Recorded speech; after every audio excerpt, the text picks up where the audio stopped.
Saturday and we in September. Okay, I'm gonna stick to my day job because I know I can't sing. Hey y'all, how y'all doing out there, great big world? It has been 7 whole days since we had a conversation. Oh my God, how you guys doing? How was your week? I know we had a lot going on this week. We had a lot going on this week, and we'll get into that shortly. Just wanted you guys to know that, if you encountered some highs or some lows this week, it's okay. No problem. Just don't stay in that space. Get out of that space. It's okay to be upset, mad, but get out of that space because that space is living rent free and nothing is free. Okay? So get out of that space. So, I like to open up with a fun fact on Let's Talk Finance. So, fun fact. It's a music fun fact. And it's about the Beatles. And I kind of like the Beatles. I wasn't really into them at first, but when I started watching a lot of sitcoms and they were on sitcoms, I was like, it's not a really bad group. I kind of dig them, right? So, here it is. The Beatles did not know how to read or write music in formal notation. It kind of reminds you of the movie Drumline when the actor Nick Cannon wasn't able to read the music. And that's what I thought about when I seen this. So they learned their instruments by ear, developed their songs by writing down lyrics and chord names, and relied on their strong musical memory to remember the melodies. So do you know how detailed that is? You got to remember the chord, you got to remember the melody, you got to remember the lyrics. Like, you are definitely paying attention to detail when you're doing this. Like, you have to be that in tune with what it is you're doing because you're blocking out everything and you're looking for key chords and notes. Like, I thought that was awesome. In 1957, John Lennon and Paul McCartney first performed together. Later that same year, George Harrison joined the group, and this was in 1957. Now let's go to 1958. We're still talking about the Beatles. The core trio, Lennon, McCartney, and Harrison began playing together. In 1960, the band officially formed under the name The Beatles and started playing clubs in Liverpool, Hamburg. Like, wow. Like, somebody joined the group. And then, of course, I'm sure they had to have a bunch of conversations and some rehearsals to see if it was going to work. When I thought about this, I instantly went to the movie The Temptations and how they were recruiting people to join in on the group. So it was like they wanted to make sure they were going to be at their ultimate best high. And the last fact about the Beatles is Ringo Starr became the drummer, solidifying the classic lineup. Now, that's about how they came together, how they formed, and how they couldn't read the music. Now, here's the flip side to that. For recording sessions for the publication, professionals like George Martin would transcribe their music into standard notation as the band members did not. So they actually had somebody transcribing their music for other people. Like, that is awesome. That is amazing. That shows trust because I can't read it. I'm entrusting somebody to transcribe this for me and not run off with my lyrics. Like, that, I learned so much just from doing that research on that fun fact. I thought that was fascinating. So yes, we are celebrating all birthdays in the month of September. So if you have a birthday this month, celebrate. Happy birthday to you. Get ice cream and birthday cake wasted I particularly like buttercream. You can have that whipped cream. Feel free to send me a slice of cake. I will take that. I love cake. Now, as you know, I got to kick off with some announcements before we get into the show. So, my first announcement is we have exactly 9 days, excluding today, 9, before corporation tax returns are due. So that's Form 1120, 1120S, 1065, 1041, etc., etc. Those returns need to be filed and submitted into the federal and state entities. 9 days. If you file out on Form 1040, individuals, excluding today, you have exactly 39 days for that tax return to be submitted. So, if you have not done so, make your appointments with your accountants and your tax preparers. Get in, get your taxes done. You do not want to be late. You do not want to pay a late filing fee and a late penalty fee. Don't give away money if you don't have to. Also, when it comes to the content, I'm going to ask that you please comment, love, like, give me your feedback, and definitely share this free information. Sometimes you never know who's going through something, or it just may be they have a question and they're ashamed to ask that question. And so they do research and they may not come up with the best research. So this information, is backed up by all of the resourceful entities that I use. It's backed up by experience, and it's free. It's so free, and it breaks down a whole lot of jargon. A lot of people don't like to read all of that. They just want to get straight to the point. So share the content. If you have not done so, please go on over to YouTube, type in Anointed Accounting, and hit that subscribe button, okay? Really, really appreciate that. So, if you missed last week's show, you still got a chance to watch it.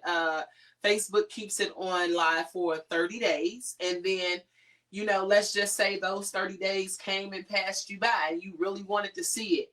You could go on over to YouTube and catch that show. However, we did cover a W-2 driver versus a 1099 driver. We talked about the pros and cons. We talked about saving for the future.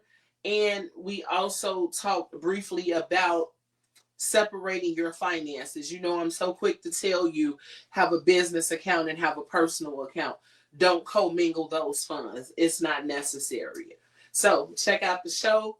Again, you never know who's suffering in silence. And I use that word suffering because we are in the month of September, and September is recognized for suicide prevention and awareness. And a lot of people do suffer in silence in a lot of different areas, no matter if it's finances, if it's relationship, if it's health.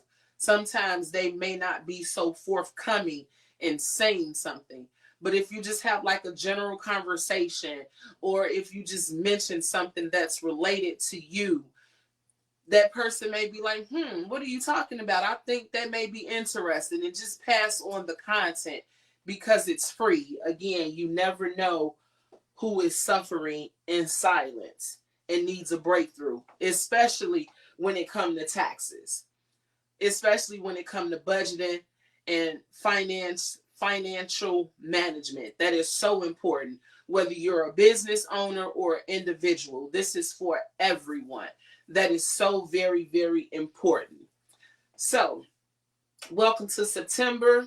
And again, as I said, we're raising awareness for suicide prevention. But when I was doing my research, I saw that September had 24 observations. And that's a lot of observations for a 30-day month. So out of 30 days, 24 of them days are dedicated towards something. And so I'm only going to talk to you about 9 of those days. Again, the whole month in itself is about raising awareness for suicide prevention. But Labor Day, we celebrated that on Monday, September 1st, and that was the honor the workers. And I know a lot of family and friends got together. You had barbecue, good food, good music, good laughter, all of that. You were safe. Thumbs up to you. September 6th, which is today, is like one of my favorite days in September because it is National Read a Book Day. Oh, when I tell you, with the weather the way that it is, having the windows open, the fan on the window, or maybe even having your air on, having that good book, just sitting back with your tea or your cocoa, and it's like you in that book. You are a part of that book. Nothing matters. Not the kids, not the telephone, not the spouse, nothing. That book is just that good. So today is National Read a Book Day. And yes, Mary Monroe, I love her. She's one of a Black author. And yes, like I'm reading her books again as if I've never read them before. And man, I have been having an awesome National Read a Book Day. And I read, but it's something about it being a national day that's making it more fun and enlightening. Like I'm gonna read tomorrow, but today is just woo, yeah, I'm enjoying it. Now we have September 8th, which is International Literacy Day. Oh, I can't wait till that gets here. Just learning is so endless, and you can never not learn enough. You can never not know enough. I feel like if you get to that point, then you know everything. You have no room for improvement. So I love the endless learning and the thinking outside the box. Like I love that. So that's a great day for me. September 10th is the day, the actual day that is dedicated towards World Suicide Prevention Day. And again, I just want us to take a pause and if you've been affected by this, my heart goes out to you. There are resources available for you. You're not alone in this. And that's why September 10th, that day itself, is all over the world, just as September, the entire month, is for being intentional and raising awareness. Be looking out on my business page on Anointed Accounting. I'm going to be posting some important information, some important facts, some important tips this month, as the show is going to be talking about suicide awareness prevention and how it attacks your finances. Because believe it or not, it does attack your finances. September 11th is Patriots Day, and that's the day that's observed to honor and pay tribute to all the victims in the terrorist attack for 2011. For those families that have been affected by that, first responders, I salute you. My hat goes off to you. To the families, I pray for you, because I know that this is not something you get over. This is not something that you don't think about.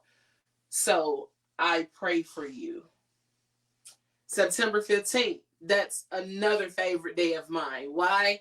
Because it has something to do with taxes. It is the corporation deadline day. I am so excited. I cannot wait. I'm super, super excited about that. September 21st is International Day for Peace. Like, I didn't know they had a day for peace. I thought every day meant peace.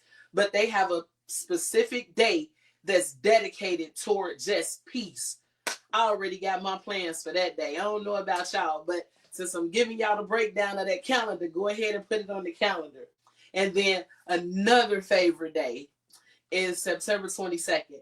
That's like the first day of autumn, of fall. Like no more hot days. Oh, I just cannot wait. I'm just so excited. And then comes winter. Oh, yes. I can't wait. Okay, so that concludes all of my announcements. For the show today, we're going to jump right into this show. Again, as I stated, the show is geared around money and mental health, interrupting the spiral. And this is again Suicide Prevention Awareness Month. So if you lost someone due to suicide, please know that again my heart goes out to you and your loved ones. The impact of such a loss is profound, often touching a lot of parts in many ways when it comes to a person. So if you ever need to talk, you can reach out to us at Anointed Accounting. We have an excellent network of professionals we can put you in contact with. It is confidentiality, and it's people that is willing to help and guide you and meet you where you are. And again, it will be confidential. um as I'm talking about that, I'm thinking about in May.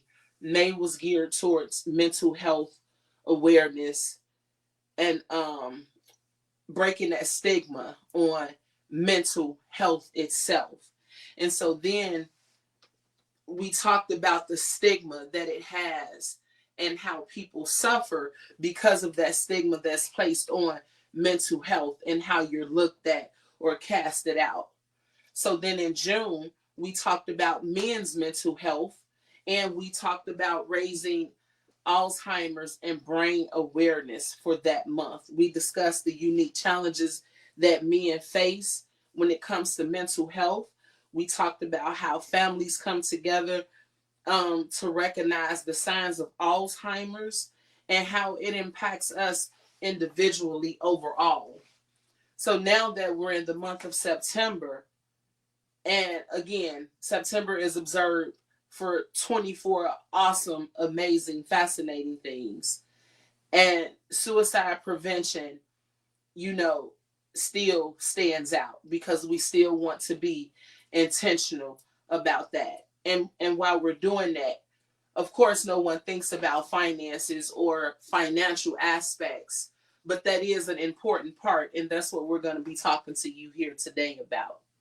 So, the data for 2025 for suicide per the Center for Disease Control, the CDC, is not available yet. But upon my research, I found that 49,300 people died by suicide in 2023. That's 300 more, I'm sorry, in 2024. That's 300 more individuals than in 2023. That amounts to one death per every 11 minutes. That's 5 suicide deaths within an hour. 13.2 million people seriously thought about suicide. 3.8 million made a plan for suicide. And 1.6 million attempted suicide. So when we say that suicide is at an alarming rate, it's at an alarming rate. We need to be so intentional about checking on someone.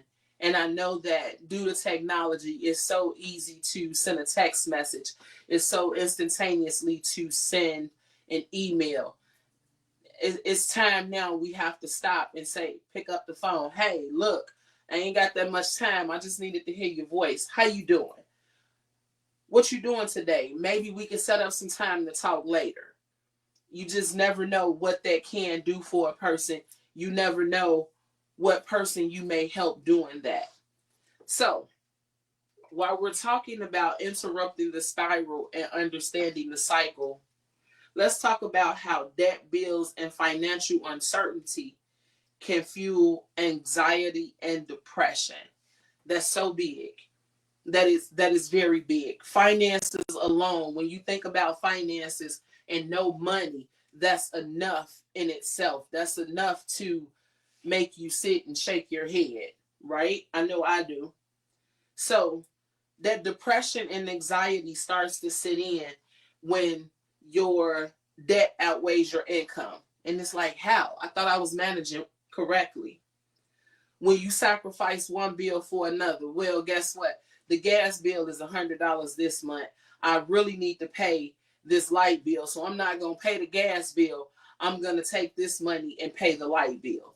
So you're sacrificing a bill for another. When your children need something, what do? You not pay this, or you not tend to this because you want to ensure and make sure your child has what they need. What if there's one income and a two household person? You're married, your spouse. What if one or the other is not working?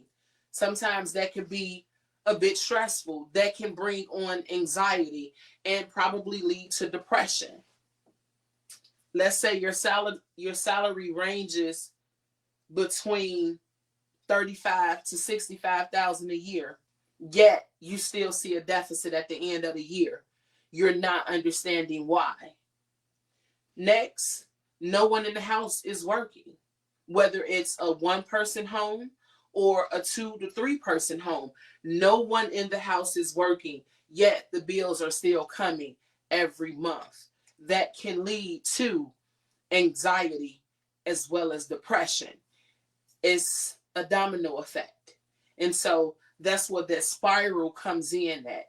And that's when the mind and the individual starts thinking and contemplating, well, if I was no longer here, I wouldn't have to worry about this. This would not be a major concern.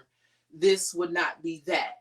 Because again, we're talking about finances and the burden of not having those finances to be able to put out can make a person want to think twice. So when it comes to the mental health with finances, again, you need to have those hard conversations. You need to budget. You need to plan. Someone needs to know something. If you have that one family member, or if you have several family members, if you have a best friend, someone needs to know, in case the inevitable happens, what to do. Now, we're going to stop talking about finances for that one moment, and we're going to cover the mental health struggles that lead to overspending and avoidance for job loss. So, Shavonna, why did you say we're going to stop talking about finances right there? Because that was just the foundation, the breakdown, the overall viewpoint of how depression and anxiety weighs in. Now we're talking about how job loss and avoidance can set in and overpower that, and that causes mental health issues. So, what you do not to think about it is you shop. Knowing you don't need to shop, knowing you can't afford to shop, you go out and you spend money anyway. Because a part of you was saying, I don't have it anyway, but I'll make a way to get it and pay for it. So it's like you're making yourself believe that you have it to avoid what's definitely right in front of you. You hang out with friends. You're already at a deficit, so why not live a little? It's like, why am I holding back? What am I holding back for? I don't have it, so let me enjoy it. Because you're thinking that you will never get out of that space. You would never get out of that financial space. So that creates mental health issues. That creates that mental health spiral. That's anxiety, and then depression. And then unfortunately, that's when the thoughts about suicide come in. Let's just say your position was eliminated. You were with the company for 1 year to maybe 10 years to 15 years. And all of a sudden, they have nowhere to place you. So now you don't have a job. Is unemployment going to cover the amount of money you were making monthly? Do you have enough savings put away for this event? That's why we talked about in prior shows having enough for that what if day. It doesn't matter if it's raining or sunny. Do you have that pile for that what if this happens day? And that's so important. Now, let's say the company downsizes. Not just the position get eliminated, but let's just say the company is no longer doing business anymore. So now you're out of a job completely. And listen, people, when I tell you looking for a job is a job. And sometimes the setbacks and the challenges that you face looking for a job, that can also bring anxiety and depression, because you read the job description, you have the qualifications, you meet the standards, but they tell you either you're overqualified, you're underqualified, or they have another candidate that they went with. You have to try to keep going. Make those conversations, incorporate mental motivational speeches, incorporate music. Music is a big factor to me. Comedy is a big factor to me. So incorporate that. It's helpful. It'll help you get through your day. Now, in the time frame that this is happening, you work a job just to cover a bill. At this point, you don't care what it is. You're just going to do that job just to have some type of income coming in. That can also cause anxiety and depression, and that sets in and that weighs and plays on the mind. Now, sometimes when you're working, depending on the position that you have, some things that go on may start triggers. And the triggers can make you think back to what happened, or it make you reflect and stay in that space longer than what you need to stay in. And this shows up in everyday life, not just because an individual is impacted by suicide. This shows up. It just is not, it don't even knock on the door anymore. It's just there when you wake up. Negative self-perception and rejection. Who wants to be rejected? Who wants to hear the word no? So when someone is consistently rejecting you, or you feel rejected, or you feel like those doors are closing in your face, you feel like there's no other option. So now that's depression, because you don't have any money. You're trying to get money. You're trying to get by. Everything is outweighing the good. So why am I here? And those are the thoughts that you start to have. I had a guest on my show June 21st, Amber Boyd, and she said something that stuck out to me. She said that you are enough, and you have to know how to reclaim your self-worth. Now, is that a task? It absolutely is, but you have to be willing to put in the work to do that. But to sit here and say that I am enough no matter what I'm going through, that stands out and says something. And sometimes we need to hear that. Again, our show was June 21st. That's on our YouTube station. You can check that out. Hopelessness. You feel hopelessness because you experienced a setback. Again, I was up here. Now I'm all the way at the bottom. I got to find a way to get back up. And you're trying, and it doesn't seem like what you're doing is working. You have people sending you affirmations. You have people calling to pray with you. You have people calling to talk to you and speak life and wisdom. But that other part of your brain is saying, yeah, all this is fine, but I don't have a job. I don't see the money. Again, anxiety and depression sets in. And what does that do? That leads to those negative thoughts. Social media, that's another one. Comparison. Comparison will come and choke the life out of you. And I say that because, again, I mentioned earlier, comedy was an outlet for me. Dion Cole had a stand-up comedy show, and it was called Cold Hearted. And he said that suicide is at an alarming rate. He said that he blamed social media, and he blamed it because when you're on social media, you see people shopping.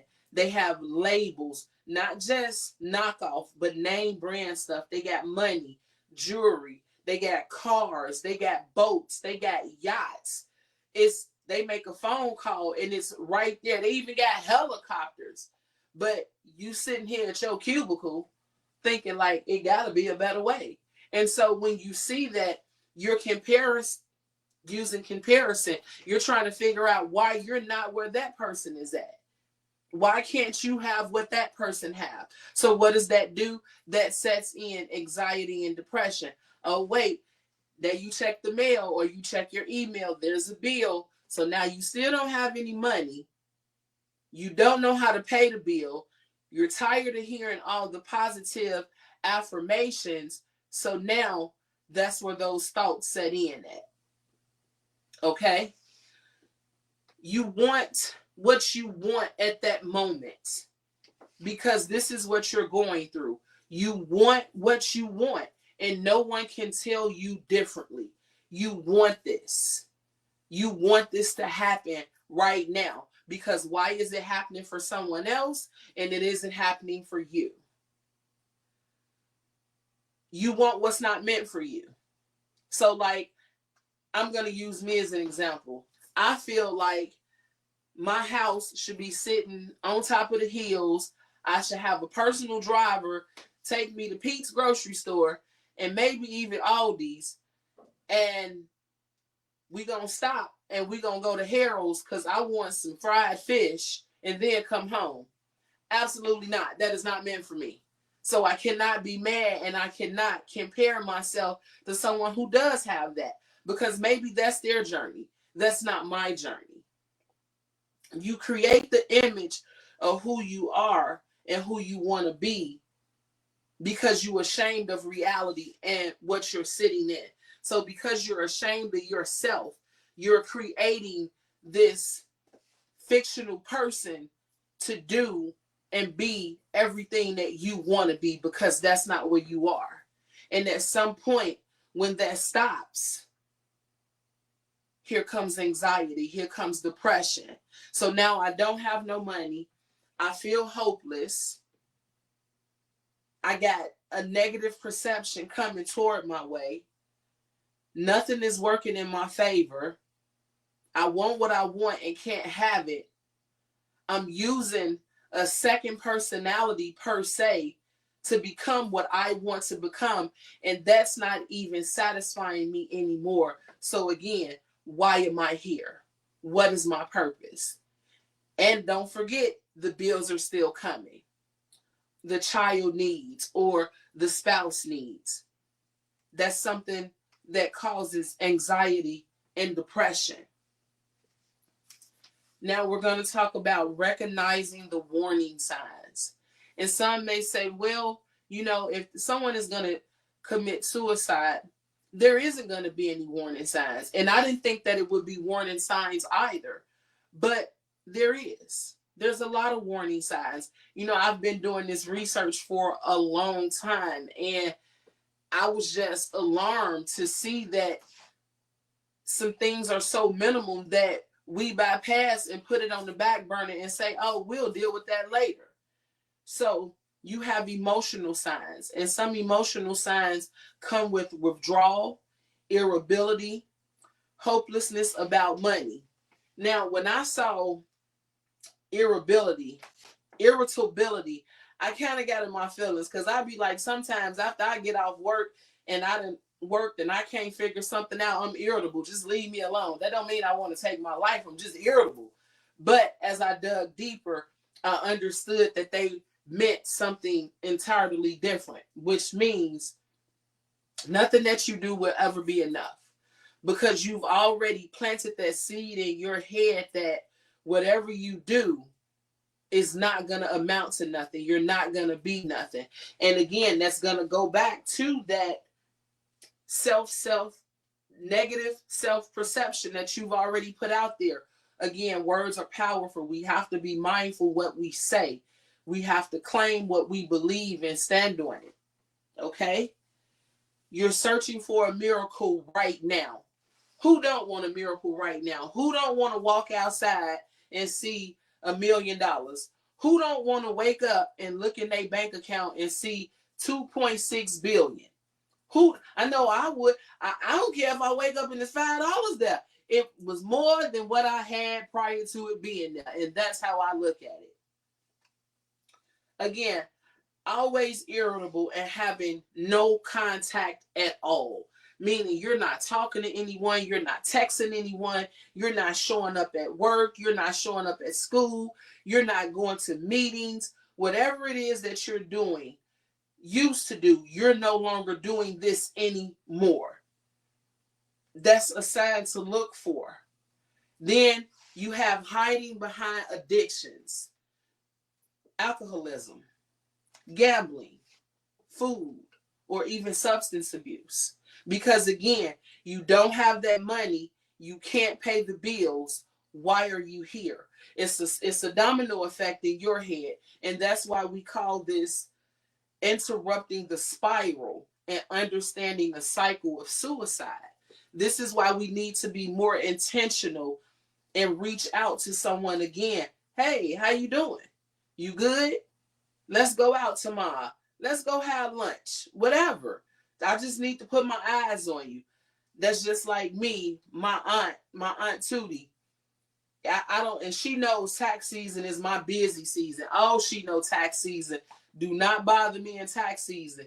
But we have an agreement. During tax season, I must check in with her by voice once a month. She don't care if she see me or hear me on my show. She must talk to me. My auntie Johnny. I got 2 days. I got 48 hours not to say nothing. If I don't say nothing in 48 hours, she on her way to me. So I just make it my business to say something because I don't want those problems. Some other signs that you could look for are behavior signs. Some people ignore the mail. They don't look at their bank statements. They no longer care about financial secrecy anymore. It's like, what for? I don't have it. I'm broke. It's gone. I don't even know when I'm going to get it again. This account is closed. This account is negative. What I'm going to do? What I got? Nothing. So again, that's when anxiety and depression sets in. When you see a mailbox full to capacity and this person used to check their mail daily, when you get an alert from Yahoo or Gmail that your space is at its limit, this is not that person. Check on that person. You no longer want to check your bank account. I've preached time and time again, whether you have $0 to $100, check your bank account every day. Whether you have something coming in or something going out, know what's in your account because people make mistakes. Know what's in your account. Make it a point to do so. Look at your bank statements. Reconcile your bank statements. Don't wait till the end and be like, well, oh, I thought I had. That don't work. Reconcile those statements. You don't know how to reconcile those statements? Get with your accountant or your tax preparer. I'm sure they offer that service. It's so important. You can't just always depend on, oh, I got a notification. That don't work. Sit down and do your legwork. Make it important. Period. Even during this difficult time here that we're talking about. When you don't have no money, now you're ashamed. So now it's like I could tell anybody now, I ain't got no money. What? This negative. I can't go nowhere with you. I ain't got no money. I can't afford that. So now people are just putting that on the back burner, not paying attention that you're really suffering and this is how you're speaking out. Whereas before, you would say it and it'd be like, oh, well, I get paid Thursday, so it's not a problem. There's a difference there that we have to learn how to pay attention and what to look for. Missed payments. If you know this person never misses a payment, it bothers them. Or if you notice that this person is borrowing money from different sources, whether it's a creditor or a family or a friend, and you know that they don't borrow money like this, that's something to look for. That's a change in habit that causes for a conversation. That really causes for a conversation because that's not that person's behavior. Another thing you want to do, if you got creditors like payday loan companies calling you or sending you emails, when the people call, don't just say, don't call me no more. Listen to what they say. I know per HIPAA they don't give out a lot of information, but the key points that they give out will give you enough information to let you know that something is wrong. I know. I used to work for payday loan companies. Requesting lines of increases. Like if you only got 300, they letting you go to 1,000. That's something you had never done because you didn't want that extra responsibility. You were using your financial management skills, saying, nope, I'm going to manage what I have right now, but you're doing something different. When that borrowing and taking stuff to the pawn shop, you know this person doesn't do that. So there's something different how they're moving and how they're acting. That's a sign. I'm going to give you some tools to break that cycle. And some steps is so small. And we're going to start by budgeting. A lot of people like using automatic bill pay. And you're going to celebrate any wins that you need to celebrate to rebuild your confidence in you. Because of that misperception that you put out there, because you got rejected, you no longer feel worthy. You have to now get all of that momentum back. You have to get that back. And once you get that feeling of confidence back, you're back to that other person. And some of the steps is start saving. My grandmother used to always tell me, save a quarter a week. Now, I don't want you to wait and go to the ice cream truck every Friday and get that scoop of ice cream. If you save that quarter at the end of the month, you can get a banana split and it may be well worth it. Now, at the time, that story was so funny. Now the rest in heaven. But I didn't understand how important that was until I became an adult. And so saving that quarter a week, it turned into 50 cents a week. Then it turned into $1 a week. And I was excited with my growth.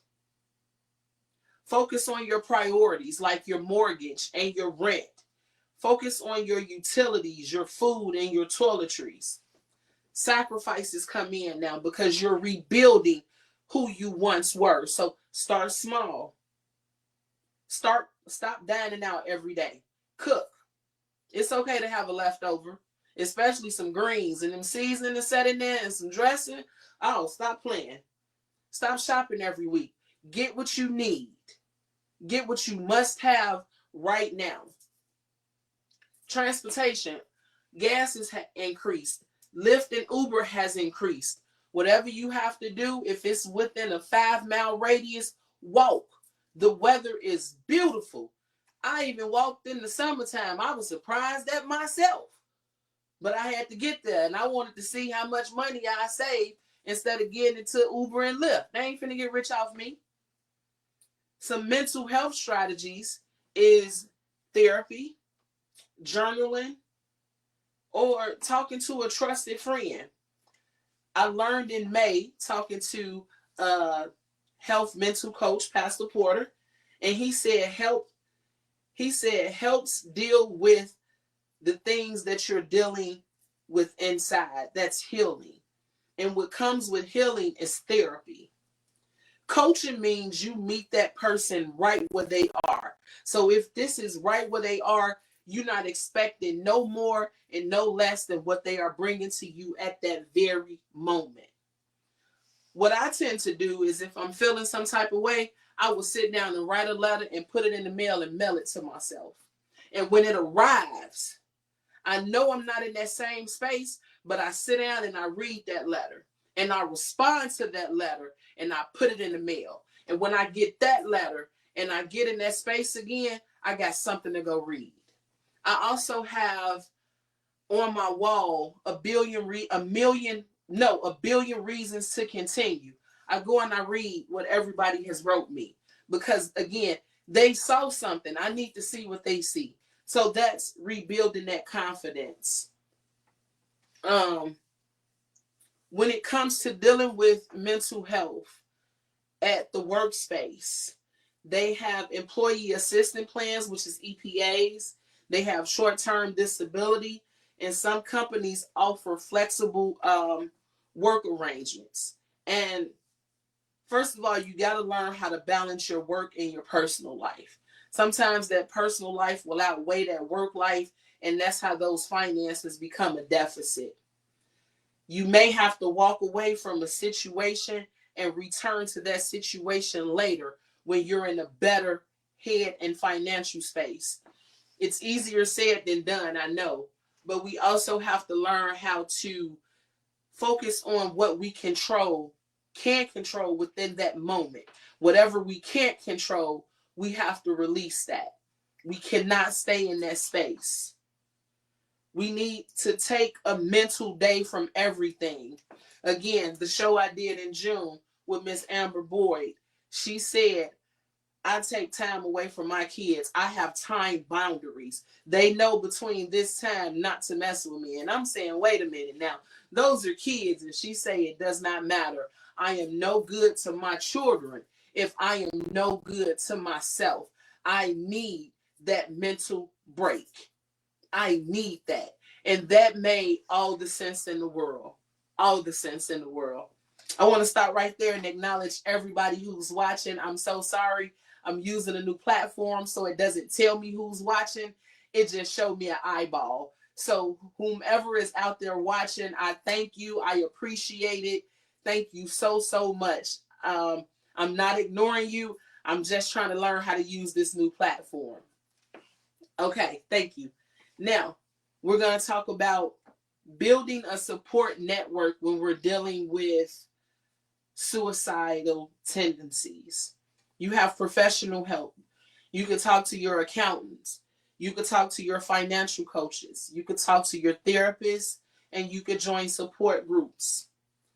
They have community resources for nonprofits. They have hotlines, and they have local organizations. Again, if you don't want to talk to a friend or a family member, contact your attorney, contact your accountant, contact someone who has to hold that level of confidentiality and someone that you can trust that's going to talk to you. Talk to your minister, talk to your pastor. Get with someone who's going to encourage you. You have to. You don't need that other negativity being thrown at you when you're dealing with so much.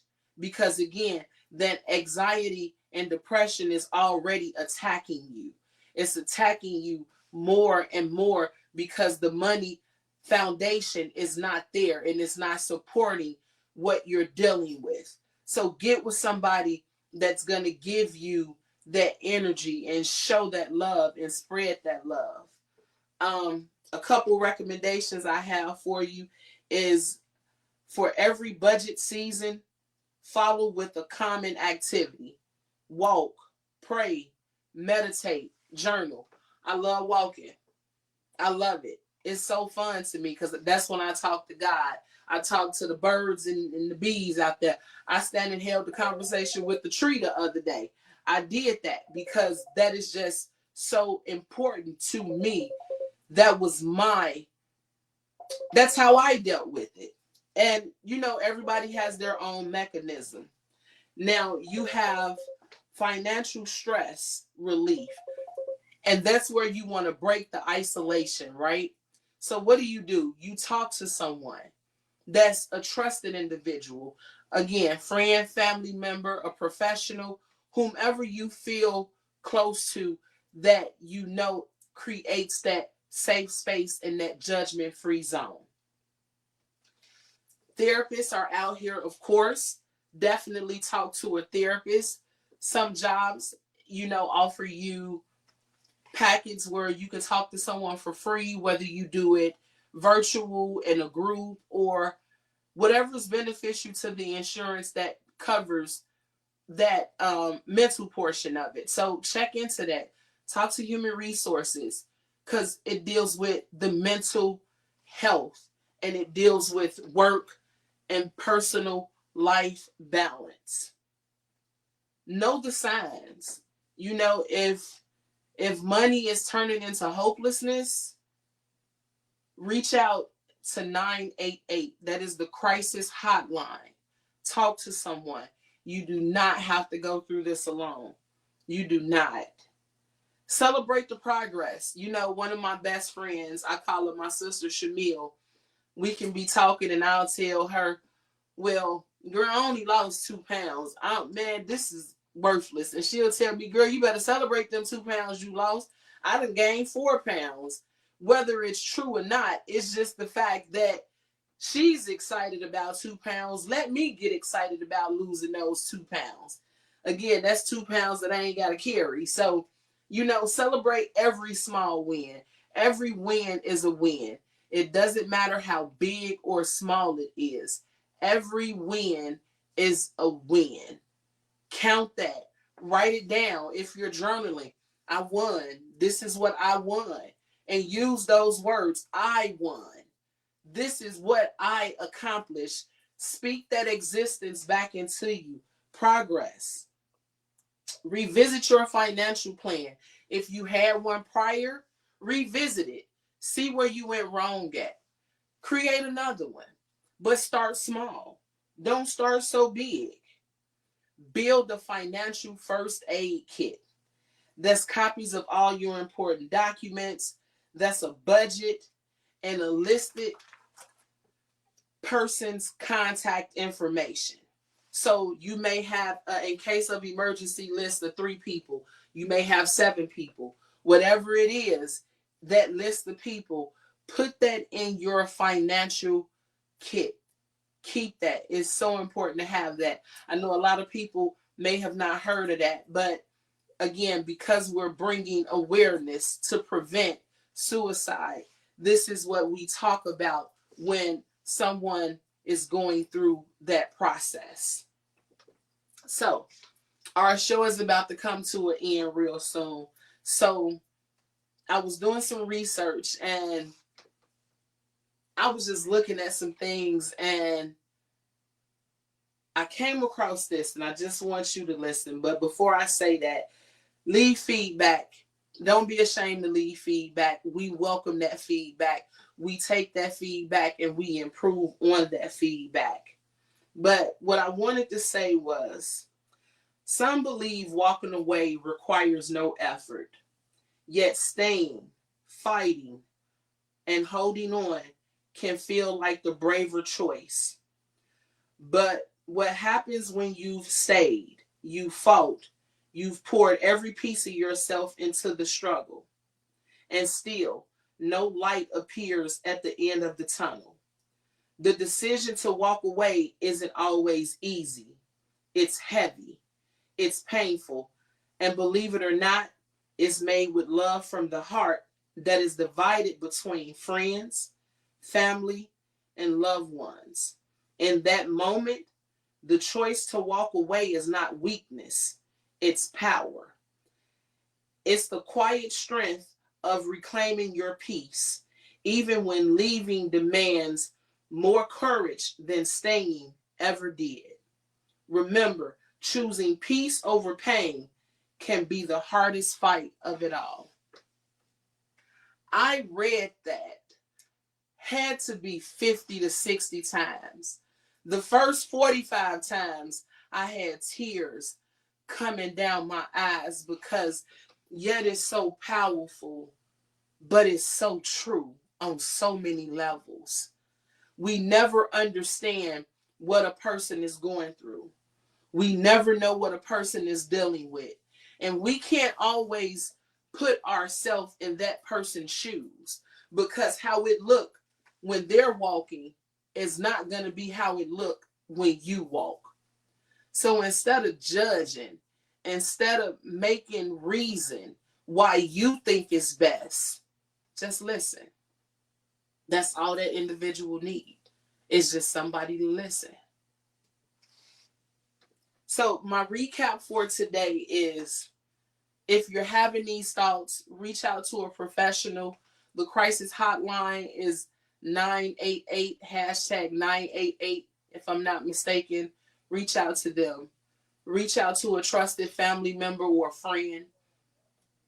Reach out to someone that you can trust, because you are not alone in dealing with this. Again, you can contact Anointed Accounting for professional resources.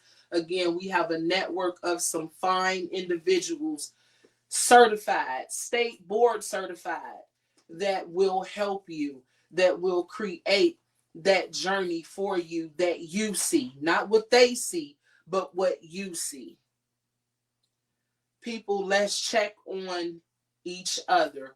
That phone call, we can't do a text, because sometimes that person that's dealing with something, the last thing on their mind is a text message. But if the phone rings and they haven't heard from you in a while, you never know, you could have saved that person's life.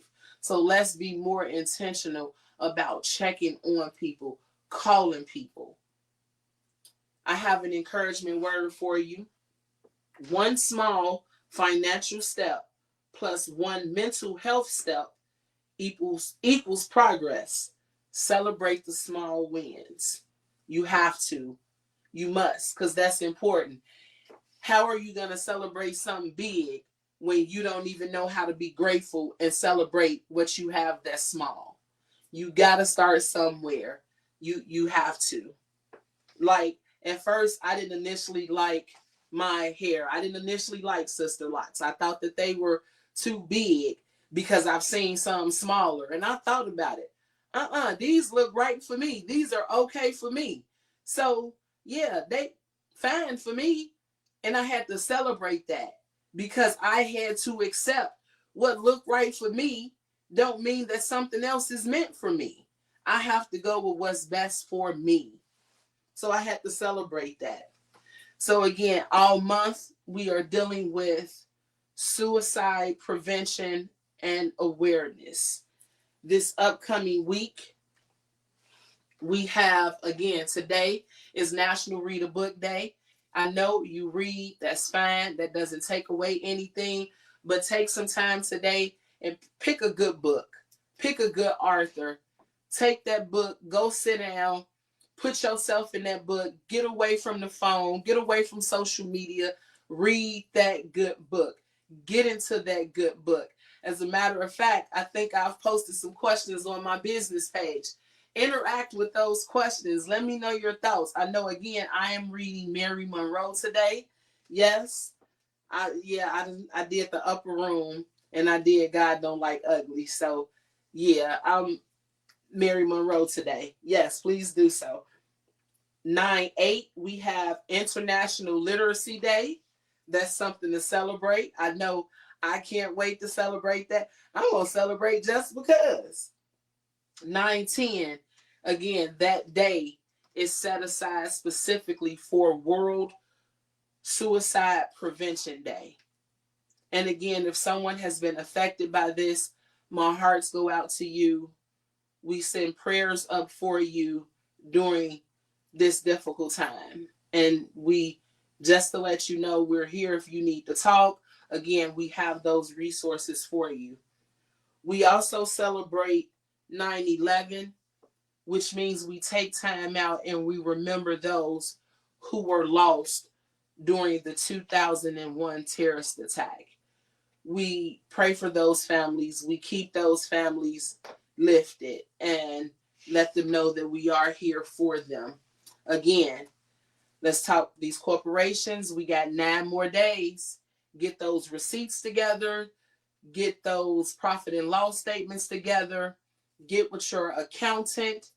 Get with your tax preparer. Get your corporation returns in. With time is ticking.